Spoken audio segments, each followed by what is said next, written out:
Hello বন্ধুরা, আমি বিশ্বজিৎ চলে এসেছি নতুন একটি ভিডিও নিয়ে। তো আজকে আমাদের গ্রামে চলে এসেছিলেন সেই জনপ্রিয় অভিনেতা হিরণময় চ্যাটার্জি।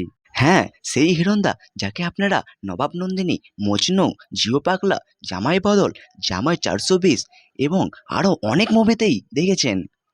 হিরণদা আমাদের গ্রামে কিন্তু অভিনেতা হিসাবে আসেননি। সামনেই লোকসভার ভোট, আর আমাদের ঘাটালের লোকসভা নির্বাচনে বিজেপির মনোনীত প্রার্থী হলেন এই হিরণদা।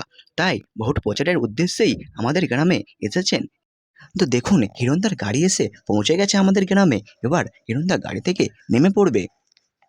তো আমরা এখানে একটি খুবই সুন্দর জিনিস লক্ষ্য করলাম যে হিরণদা যখন গাড়ি থেকে নামে, এখানে যে সমস্ত লোকেরা ছিল সকলেই হিরণদার গায়ে ফুল ফেকার জন্য প্রস্তুত নিচ্ছিল।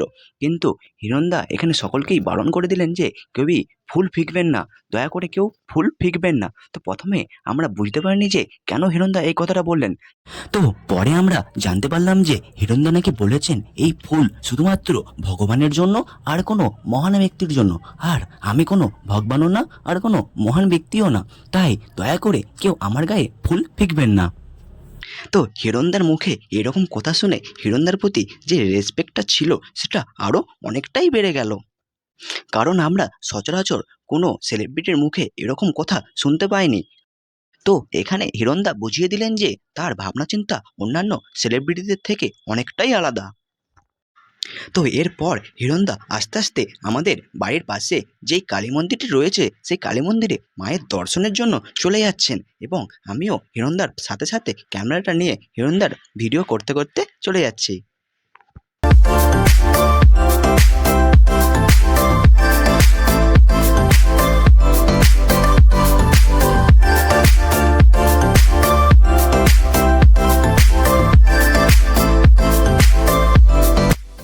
তো এরপর হিরণদা মায়ের মন্দিরের ভেতরে ঢুকে পড়লেন এবং মায়ের দর্শন করছেন।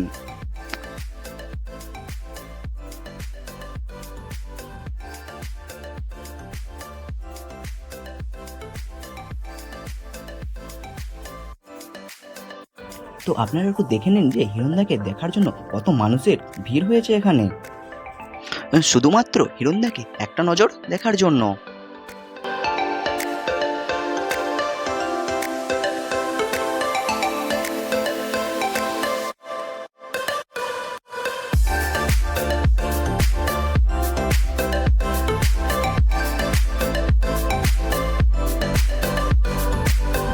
তো মায়ের দর্শন করে বাইরে আসার সময় মন্দিরের মধ্যে থাকা আমারই ফ্রেন্ড অনিমেষ হিরণদাকে একটু দাঁড়াতে বললেন, যাতে সে হিরণদার সাথে একটা সেলফি নিতে পারে।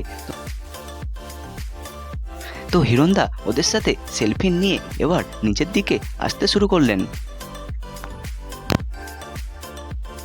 তো মন্দিরের পাশেও অনেক মানুষ হাত বাড়িয়ে দিয়েছে জাস্ট হিরণদার সাথে একবার হাত মেলানোর জন্য। তো হিরণদাও তাদের সবার সাথেই আস্তে আস্তে হাত মিলিয়ে নিচ্ছেন।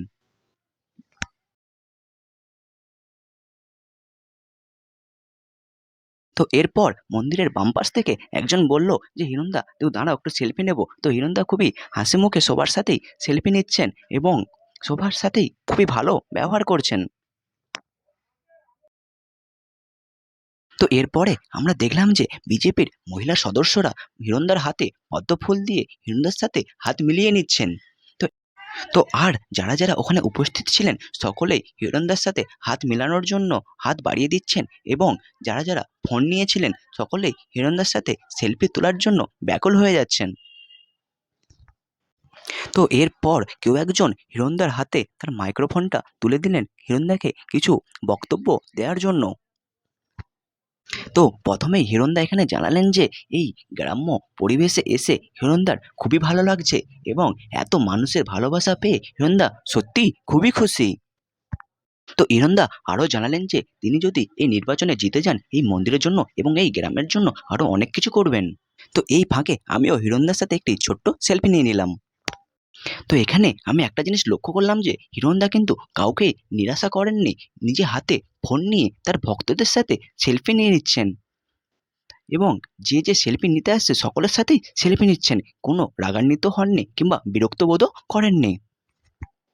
যারা যারা হিরণদার সাথে সেলফি নিতে চাইছে হিরণদা কিন্তু সকলের সাথেই খুব সুন্দরভাবে সেলফি নিচ্ছেন, এবং কোনো রকম কিন্তু ব্যবহার খারাপ করেননি হিরণদা।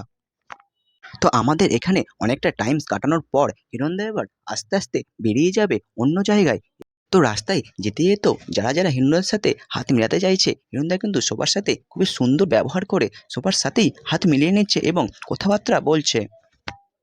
তো এরপর আরও অনেক জায়গায় যাওয়ার জন্য হিরণদা এখান থেকে এবার বেরিয়ে রাস্তা দিয়ে অন্যান্য জায়গাগুলিতে যাওয়ার জন্য বেরিয়ে পড়েছে।